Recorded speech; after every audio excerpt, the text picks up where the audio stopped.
कांग्रेस के वरिष्ठ नेता और राज्यसभा के सांसद दिग्विजय सिंह ने राज्य सरकार पर बड़ा गंभीर आरोप लगाया। दिग्विजय सिंह ने कहा कि प्रदेश सरकार हिंदू मंदिरों की उस जमीन को नीलाम करने की योजना बना रही है जो राजस्व रिकॉर्ड में देवताओं के नाम पर दर्ज है। दिग्विजय सिंह ने बताया कि राज्य सरकार ने 22 अप्रैल 2023 को एक आदेश जारी किया था जिसमें प्रदेश भर के मंदिरों से जुड़ी 10 एकड़ से ज्यादा माफी भूमि को नीलाम करने के लिए निर्देश दिए गए हैं और इसी आदेश के आधार पर अब पुजारियों को नोटिस भेजे जा रहे हैं। इस नोटिस के बाद प्रदेश भर के पुजारियों और मंदिर समितियों में गहरी चिंता है। बीजेपी का कहना कि दिग्विजय सिंह सत्ता से बाहर हैं और इसीलिए उन्हें पुजारियों की चिंता सता रही है। वहीं कांग्रेस का कहना है कि सरकार को मंदिर की जमीनों को नीलाम करने का अधिकार नहीं।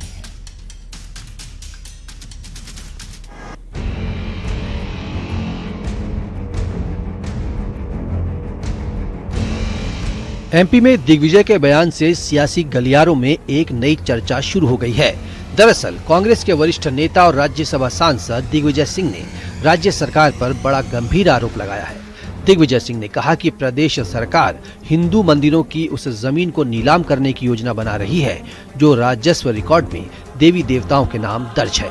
दिग्विजय सिंह ने बताया कि सरकार ने 22 अप्रैल 2023 को एक आदेश जारी किया था जिसमें प्रदेश भर के मंदिरों से जुड़ी 10 एकड़ से ज्यादा माफी भूमि को नीलाम करने के निर्देश दिए गए हैं। इसी आदेश के आधार पर अब पुजारियों को नोटिस भेजे जा रहे हैं। उन्होंने बताया कि गुना जिले के आरोन तहसील के क्यापुर गांव स्थित श्री राम जानकी मंदिर के पुजारी श्री प्रद्युम्न दास को भी मंदिर की जमीन की नीलामी से जुड़ा नोटिस मिला है। इस नोटिस के बाद प्रदेश भर के पुजारियों और मंदिर समितियों में गहरी चिंता है। गुना जिले के आरोन तहसील में गांव क्यापुर राम का जानकी जी का मंदिर के पुजारी प्रद्युम्न दास जी को एक नोटिस मिला। तो उन्हें नोटिस ये दिया गया है कि आप तत्काल मंदिर की भूमि को नीलाम करें और नहीं करेंगे तो आपके खिलाफ कार्रवाई की जाए। तब न्यायालय ने ये स्पष्ट आदेश दिया है कि ये मंदिर या जमीनें जो जिसका मालिक मंदिर में स्थापित जो हमारे इष्ट देव हैं ये उनकी जमीनें हैं, इसको नीलाम नहीं किया जा सकता। यही नहीं, दिग्विजय सिंह ने आरोप लगाया है कि मंदिरों से जो चढ़ावा आ रहा है उसका उपयोग मंदिरों के रखरखाव में नहीं किया जा रहा। करोड़ों रुपए जो वहां से मंदिरों के चढ़ाव आता है उसका उपयोग मंदिरों के रखरखाव में नहीं किया जा रहा है। 20-22 करोड़ रुपए हैं। महाकालेश्वर मंदिर की बात मैं नहीं कर रहा हूं और दूसरे मंदिर हैं जो उज्जैन जिले में। दिग्विजय सिंह के बयान पर अब मध्य प्रदेश में सियासत गर्मा गई है। बीजेपी का कहना है कि दिग्विजय सिंह सत्ता से बाहर हैं, इसलिए उन्हें पुजारियों की चिंता सता रही है। कांग्रेस का कहना है कि सरकार को मंदिर की जमीनों को नीलाम करने का अधिकार नहीं है। बीजेपी की सरकार ने कहा कि उस जमीन को जो 10 एकड़ से ज्यादा है उसको नीलाम किया जाएगा। पर क्यों किया जाएगा? इन 10 एकड़ में कुछ हो नहीं रहा है अच्छी तारीख। और बाकी जमीन भी, जैसा अभी पंडित जी ने कहा, वहाँ के मंदिर का रखरखाव, उनके पूजा पाठ जितने भी होते हैं, इन सब के लिए पैसा लगता है।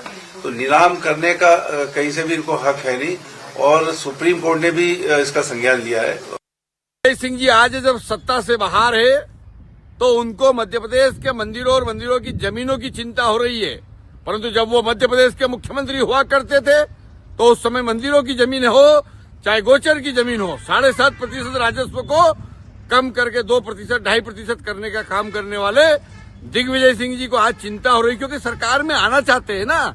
आज विपक्ष में है और विपक्ष में है तो उनको मंदिरों की चिंता हो रही है। फिलहाल मंदिरों की जमीन नीलाम करने और मंदिरों में आने वाले चढ़ावे पर बयानबाजी जारी है। बीजेपी का अपना दावा है और कांग्रेस के अपने आरोप हैं।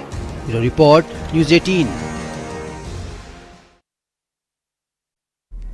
और बांग्लादेश में हिंदुओं पर अत्याचार हो रहा है। इसी कड़ी में उज्जैन में बांग्लादेश सरकार के खिलाफ प्रदर्शन किया गया। बड़ी संख्या में लोगों ने मिलकर बांग्लादेश के प्रधानमंत्री का पुतला चौराहे पर लगाकर, फांसी का फंदा लगाकर और बांग्लादेश के झंडे हाथों में बांधकर पुतला जलाकर विरोध प्रदर्शन किया।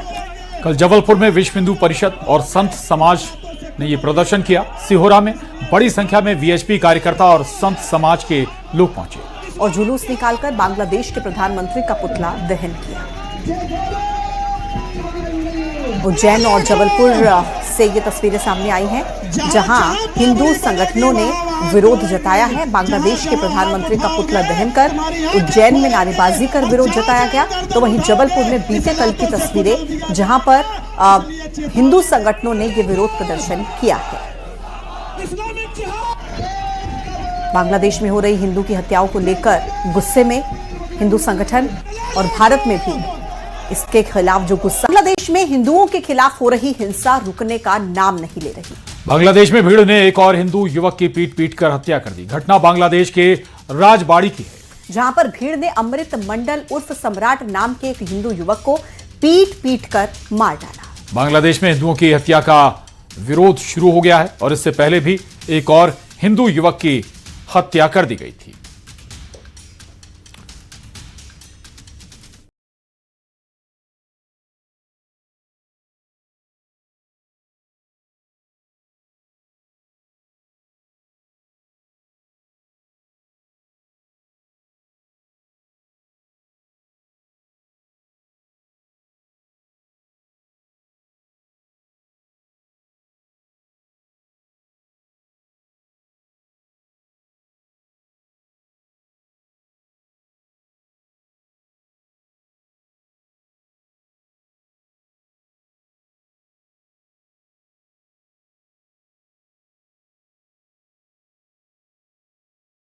झड़प हुई थी, लेकिन बांग्लादेश में दूसरे हिंदू की हत्या से तनाव बढ़ गया है।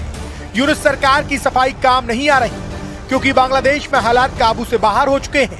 भीड़ मनमानी कर रही है। सांप्रदायिक सौहार्द नाम की कोई चीज नजर नहीं आ रही। दीपू दास और अमृत मंडल के साथ हुई बर्बरता इसका जीता जागता सबूत है।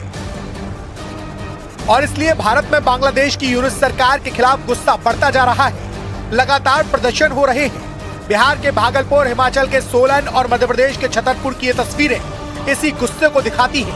भागलपुर में युवाओं ने कैंडल मार्च निकाला, जिसमें बीजेपी विधायक रोहित पांडे और करनी सेना के जिलाध्यक्ष रंजीत सोलंकी शामिल हुए। सोलन में विश्व हिंदू परिषद और बजरंग दल ने प्रदर्शन किया, तो छतरपुर में भी हिंदू संगठनों का गुस्सा फूटा, क्योंकि दीपू दास को इंसाफ मिलने से पहले अमृत मंडल को मार दिया गया। वो बात अलग है कि चौतरफा दबाव के बाद बांग्लादेश सरकार ने दीपू दास की हत्या के आरोप में 6 और लोगों को पकड़ा। इसके बाद दीपू दास हत्याकांड में गिरफ्तार लोगों की हत्या के मामले में हुई गिरफ्तारी का आंकड़ा 18 पहुंच गया है। पुलिस ने बताया कि सभी आरोपी दीपू दास पर नौकरी छोड़ने का दबाव डाल रहे थे। दीपू मेमन सिंह जिले के भालुका में एक टेक्सटाइल कंपनी में काम करते थे।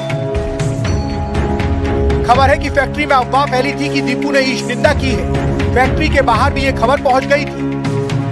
इसके बाद रात करीब 9 बजे तक फैक्ट्री के बाहर भीड़ इकट्ठा हो गई।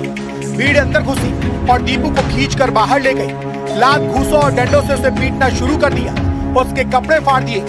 इसी दौरान दीपू की मौत हो गई, तो उसके गले में रस्सी का फंदा डालकर डेड बॉडी सड़क किनारे एक पेड़ से लटका दी गई और फिर उसमें आग लगा दी गई। यानी बांग्लादेश में एक हिंदू को शक की वजह से मौत के घाट उतार दिया गया और प्रशासन तमाशा देखता रहा। दुनिया भर में थू थू हुई तो यूनुस सरकार ने गिरफ्तारियां की, लेकिन इस बीच 29 साल के एक और हिंदू को भीड़ ने मार डाला, जिसके बाद एक बार फिर बांग्लादेश में हिंदुओं की सुरक्षा को लेकर सवाल खड़े हो गए।